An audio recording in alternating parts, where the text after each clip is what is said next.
ಈ ಒಂದು ಅಖಂಡ ಭಾರತದ ಬಾಹುಬಲಿ ಚಿತ್ರ ಎಷ್ಟು ಚೆನ್ನಾಗಿ ಹೆಸರುವಾಸಿ ಆಗಿದೆ ಅಂದ್ರೆ, ಈ ಒಂದು ಬಾಹುಬಲಿ ಚಿತ್ರ ಹೆಸರುವಾಸಿ ಆಗಿದೆಲ್ಲ, ಈ ಒಂದು ಬಾಹುಬಲಿ ಚಿತ್ರದ ಕೆಲವೊಂದು ಸನ್ನಿವೇಶಗಳು ಕನ್ನಡದಲ್ಲಿ ತೆಗೆದ್ರೆ ಹೆಂಗಿರ್ತವೆ ಅಂತ ನೋಡೋಣ. ಈಗ ಬಾಹುಬಲಿ ಚಿತ್ರದಲ್ಲಿ ನಿಪ್ಪುಲೆ ಶ್ವಾಸಗ ಗುಂಡೆಲೋ ಆಸಗ ಅಂತಿದೆಯಲ್ಲ, ಅದು ಕನ್ನಡದಲ್ಲಿ ತೆಗೆದ್ರೆ ಹೆಂಗಿರ್ತದೆ ನೋಡೋಣ.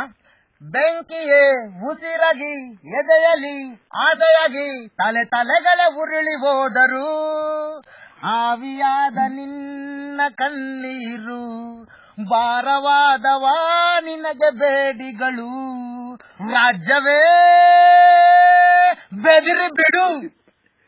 ಅದೇ ಮತ್ತೆ ಇನ್ನೊಂದು ಬಾಹುಬಲಿ ಚಿತ್ರದ ಎವ್ವಡಂಟ ನಿನ್ನು ಎತ್ತುಕುಂದಿ, ಈ ಹಾಡಿಗೆ ಕನ್ನಡದಲ್ಲಿ ಮಾಡಿದ್ರೆ ಹೆಂಗಿರುತ್ತೆ ಅಂತ ನೋಡೋಣ. ಯಾವನಂತೆ ನಿನ್ನ ಎತ್ತುಕೊಂಡೋನು, ಯಾ ತಾಯಿಗೆ ಹುಟ್ಟೋನು ಶಿವನಲ್ಲ ಶಿವ, ಎಲ್ಲೆಲ್ಲಿ ಕಂಡದ್ದು ಯಾವತ್ತೂ ನೋಡದ್ದು, ಸುನಾಮಿ ಆಗೋಯ್ತೇನೋ ಗಂಗೆನ ಕೆಳಿ ಲಿಂಗವೇ ನಡೆದ್ ಬರ್ತೀನಂತೂ. ಈಗ ಬಾಹುಬಲಿ ಚಿತ್ರದಲ್ಲಿ ಕನ್ನಡ ಡೈಲಾಗ್ ತೆಲುಗುದಲ್ಲಿ ಕನ್ನಡದಲ್ಲಿ ಹೇಳ್ತೀವಿ. ಕನ್ನಡದಲ್ಲಿ ಹೆಂಗಿರುತ್ತೆ ಅಂತ ನೋಡೋಣ. ಬಾಹು ಬಳ್ಳ ಈ ಒಂದು ಕನ್ನಡ ಸಿನಿಮಾ, ಈ ಒಂದು ತೆಲುಗು ಸಿನಿಮಾವನ್ನು ಕನ್ನಡದಲ್ಲಿ ರಿಮೇಕ್ ಮಾಡುವ ಅವಕಾಶಗಳು ಸಿಕ್ಕಿವೆ. ಈ ಅವಕಾಶಗಳನ್ನು ಸದುಪಯೋಗ ಪಡಿಸಿಕೊಳ್ಳಿ. ಕನ್ನಡದವ್ರಿಗೆ ಅಷ್ಟೊಂದು ಜಿಗೆಲ್ಲ ಶಿವಗಾಮಿ.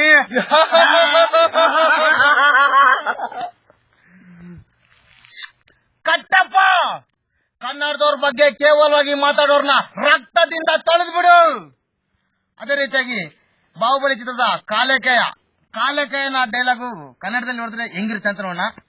ಏನು ರಮ್ಯ ಕೃಷ್ಣ, ನಿನ್ನ ಮಕ್ಕಳನಾಗ ನನ್ನ ಯಾರು ಸಾಯಿಸ್ತಾರೋ ಅವನ್ನ ಈ ಮಾಹಿಷ್ಮತಿ ಸಾಮ್ರಾಜ್ಯಕ್ಕೆ ರಾಜನು ಮಾಡ್ತೀಯಂತೆ.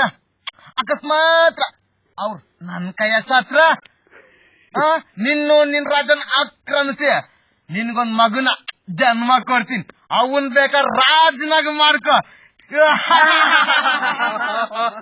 ಕಟ್ಟಪ್ಪಜ್ಜ ಸಮರ ಸಂಖ್ಯೆ ಊದಿಸು. ಕಟ್ಟಪ್ಪಜ್ಜ ನಮ್ಮ ಅಪ್ಪನ್ನೇ ಸಾಯಿಸ್ತೀಯ ನೀನು ಕೋಮದಲ್ಲಿ. ఛత్రపతి ఎవడో ఒకటి కింద బ్రతకడం బ్రతికితే తప్ప వేరే దారి లేదన్నావు. ఆడు పోయాడు, ఆడు స్థానంలోకి నువ్వు వస్తావా? వద్దు, నాకు ఈ బానిస బతుకు వద్దు. ఇదే నా ఏం కావాలని అడుగు.